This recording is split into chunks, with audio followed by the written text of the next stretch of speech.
A Florida woman calls a co-worker. Of course it's Florida. We don't even have to get too much into it. Why is every crime video I watch from Florida, it's always like Florida, Michigan, Ohio? Like, come on, what is up with y'all people? What is up with y'all people? Why can't y'all just chill? It gotta be something in the air though. That's the most horrifying crime scene ever found. I'm a murderer! I murdered my mother! I murdered my mother! Fuck out of her. No spoils though, you feel me? A Florida woman calls a co-worker. Of course it's Florida. We don't even have to get too much into it. Why is every crime video I watch from Florida, it's always like Florida, Michigan, fucking goddamn Ohio? Like, come on, what is up with y'all people? What is up with y'all people? Why can't y'all just chill? It gotta be something in the air though, that's all I'm saying. In the middle of the night, begging for help. When he gets to her house, she reveals something shocking and tells him to call 911. Within an hour, police uncover the brutal truth in the woman's garage, where one of the most savage crime scenes imaginable awaits them. I'm the devil! I'm the devil! I'm the devil! The following report is based on official police records, and the footage has never been seen before until now. Man, I fuck with E-Woo like crazy. I'll be watching y'all all the time. But how the fuck every time in your videos, like, y'all are the first motherfuckers to be posting the footage? Is there something we don't know? Like, shit, I need to know though. I'm keeping it a buck. The scene that police find inside a Royal Palm Beach, Florida home on March 16, 2018 is one of unimaginable horror. Blood spatter stretches from the entranceway to the kitchen, into the laundry room, and even up the walls. But it's inside the garage that the authorities find the true nightmare. A woman's body, mutilated beyond recognition, her eyes carved out of her head. And while these images will undoubtedly remain engraved in the memories of every law enforcement officer who sees them, one may last longer than the rest. The woman's eyeballs placed carefully on top of... You know what the real crime is here? The real crime is eating motherfucking goddamn Little Caesars, bro. Little Caesars pizza is the real crime here, though. The Little Caesars pizza box, right over the cartoon logo's eyes. Beyond them, one may last longer than the rest. The woman's eyeballs placed carefully on top of a Little Caesars pizza box, right over the cartoon logo's eyes. But the first signs of trouble didn't come from this unfathomably gory police walkthrough. They came hours earlier when a 32-year-old woman named... Holy shit. You need to mute. That's all I'm gonna say though. That's all I'm gonna say though. Wait, that's a woman? Why does she have a fade? Alright, we're getting back into the Camille video. Baya began sending unusual text messages to Kenneth, her manager at work. At 10:24. And they said, I got my big wings now. I got a story you can tell for centuries. Kenneth's phone shows that the first text from Camille came at 10:08 p.m. and depicted an emoji of an angel. Shortly thereafter, she sent him a picture of a man giving the middle finger to a police car and wrote, "There's only one." Camille then sends a cryptic message that reads, "I need to sleep. Can you tell the boys to keep it down up there? I need to rest." Attached to this text is a helicopter emoji. Do you know what that means? The fuck is a helicopter? But the text continued. Camille sent a photograph of 3 gold statues with a message. Yo, gang, holy shit, her earlobe is big as hell, bro. What the fuck? Yo, this is crazy flicks, though. I'm gonna keep it a book. Reading, "My pendant." She then writes, "Bring it to me by order of King Osakan 22, and sends a picture of a city with a pyramid. She ends the string of texts with one final ominous message that reads, "Mom doesn't believe me, King. Can you believe her?" You work for FedEx?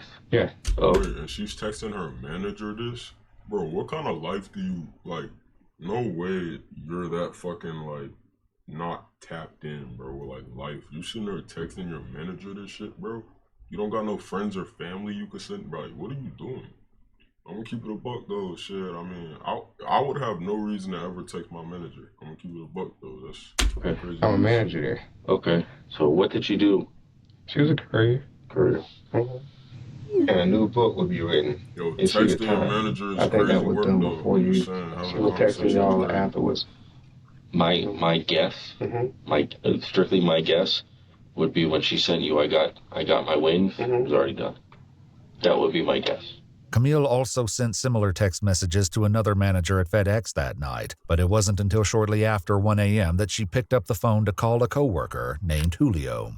Well, I was asleep, and I got a call from Camille, and so she's just talking to everybody that fucking work there not on work hours? Like, what the fuck, are y'all friends? Like, come on. Like, something happened. She sounded, I don't know, frantic maybe. I don't know if that's the right word, but she told me, she's like, can you come over? I need somebody to talk to. And I was like, okay. And I hung up. And then I told her to text me her address, and I came over here, and I saw her outside. I met with her outside her house, and when I saw her, she was kind of mumbling a little bit. I couldn't understand everything that she was saying, but she was saying something about that she's been off her meds, that her weed got laced. Then she told me, bro, what the fuck, bro? Yo, taking medication, and then, you know, like, not taking the medication you're supposed to be taking, and then smoking Zod gotta be like a bad combination, though. That's just like that she murdered her mom. On the heels of that horrifying admission, Julio immediately calls 911, and deputies from the Palm Beach County Sheriff's Office respond to the scene. They find Camille sitting on the sidewalk and immediately notice that her hands are covered in blood. Oh, yeah, she tells the responding deputies that she killed her mother and makes the statement, "The drugs made me do it." But it's not until they put her in handcuffs and begin walking her to a police car that she becomes completely unhinged.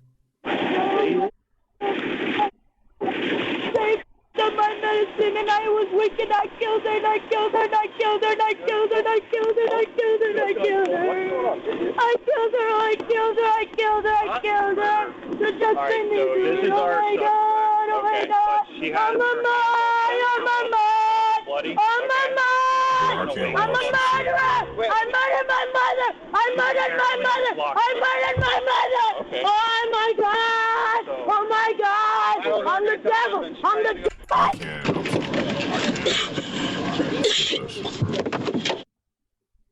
If Camille is sick, a look inside the house may reveal why.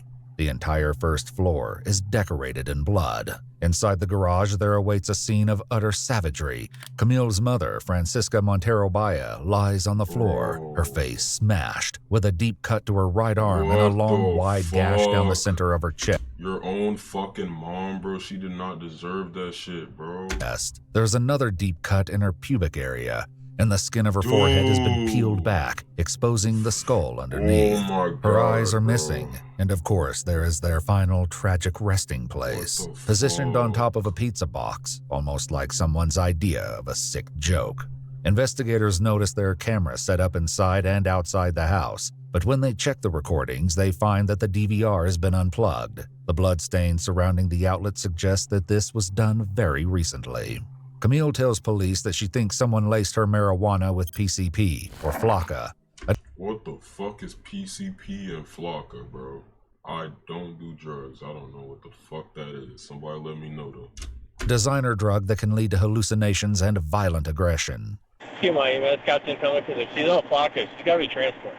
Yeah, that's your guys' jail ain't gonna take her anyway. Yeah, so Sergeant will address that. It's decided that Camille should be taken for medical treatment, and she is none too happy about it. Let's get you checked out. Why don't you come over and have a seat? Okay. Just take me to jail. What the f*** you brought me to the hospital for? At the hospital, her strange behavior continues. How old are you? I'm a murderer. I'm a murderer. You kid. Motherfucker, they said how old are you? Like, what are you, bro, what? Stop asking me dumb.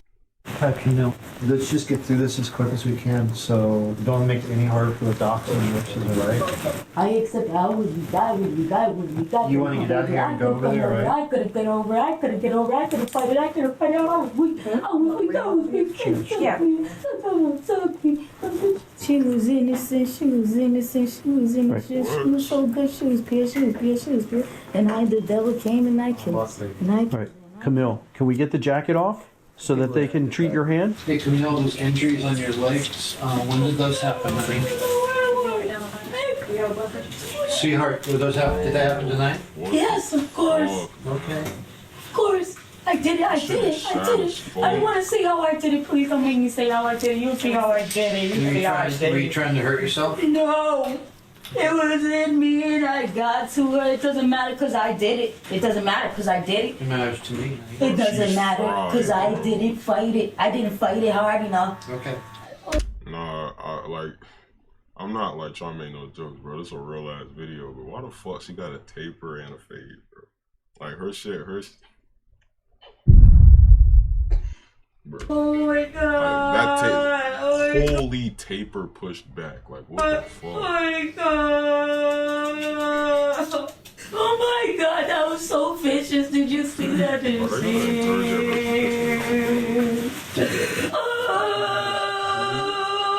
I'm so sorry.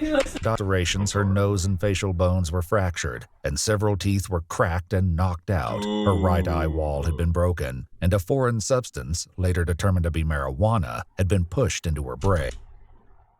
What the fuck, bro? This person... Yo, what is up with Floridians, bro? What the fuck? In an equally inexplicable discovery, a set of keys is found in her vagina. Bro, what? This is your mom, bro. Bro, I'd be damned if I birth a motherfucker and they do this shit to me, bro. At the hospital on the night of the murder, Camille seems unable to cope with the haunting memory of what she's done. I can't believe I did that. Oh my god. So please knock me now. Please, I can't think anymore. I can't think anymore. Please. I want to feel like this. I feel like it's dead. I want it. I'm trying to get it out of me. Get it out of me. Get it out of me. Get it out of me. Camille's toxicology report will later reveal the presence of THC and amphetamines in her system. And while there is no mention of flakka in the test results, one of her neighbors... What the fuck is an amphetamine, bro? ...recalls Camille mentioning it on a previous occasion. We were just kind of talking, maybe something about the news that day. I don't remember exactly, but it was something about a situation that had happened, about somebody being on flakka. And then that night, too, we thought, this is so weird. She just admitted that she had done that. And we were all kind of like, you tried that? And she's like, yeah, I sprinkled some on a cigarette. But while it's unclear what part illegal substances may have played in that night's massacre, the discoveries keep getting more and more bizarre. Inside the garage, police find a cryptic handwritten note that reads, "The gates to heaven are in your eyes, the stairway to heaven at your legs. I found nirvana when you tasted the fruit. I was blinded by love at first sight." At the hospital, Camille is no closer to finding peace. I can't look at myself. I can't look at myself. I can't look at myself. I can't look at myself. I would never do that to my mom. I'm such a mama's boy. I love my mama so much. You not no fucking boy, bro. What the Yo, we're not getting into that, though. You know what I'm saying? I'm not trying to get canceled, bro. According to one of her mother's co-workers, however, the relationship between Francisca and Camille had grown strained in recent months. I knew she was having problems with this daughter. Okay. Drugs and many times she didn't want to go home. We would go after work, we'd go here, we'd go to the restaurant and they have, happy hour and something to eat because she didn't want to go home.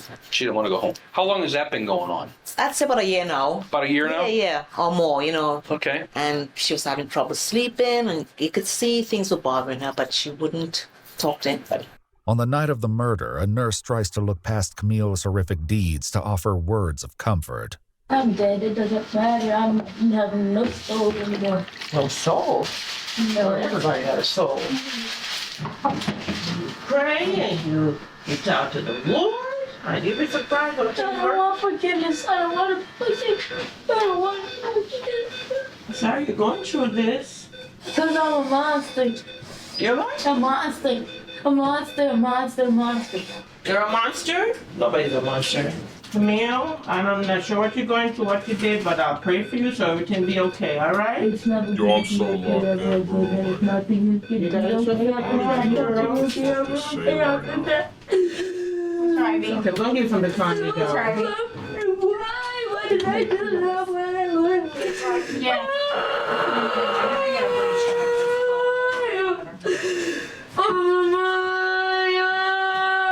I'm going to give her some medicine so she could be a little bit more calm. You could get some vital signs too. I'm going to get vital signs. Do you really need to relax her?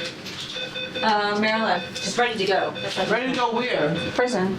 The police prepare to transport Camille to the detention center for booking, but the nurse has some parting words. I'm sorry I just met you. I wish I could, be here for you, but just pray, girl.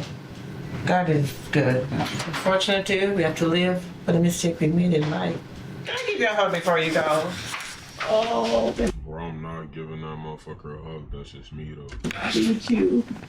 Although she was originally booked on first-degree murder, Camille Baya ultimately pled guilty to manslaughter with a weapon 6 years later, in November 2000. 6 years later, bro, your shit already fried, man. Don't try to confess now, man. It's over. 23. She was sentenced to 15 years in prison with 15 years? What the fuck? Yo, let me know what's your opinion on that crime story. The most horrific crime scene ever found. Me personally, shout out to the cops that, you know, had to do that crime scene or whatever, because me personally, if I had seen somebody skinned and, you know, all that, I would have most likely threw up, had some type of panic attack. So, you know, that's good that, you know, the cops are doing their job. But unfortunately, like, you know, this happened. Let me know, though, what you think of this situation. Like I said, me personally, this shit crazy as hell. 15 years is even worse, though. She should have got life. That's just me. Like, comment, subscribe. Peace out, man.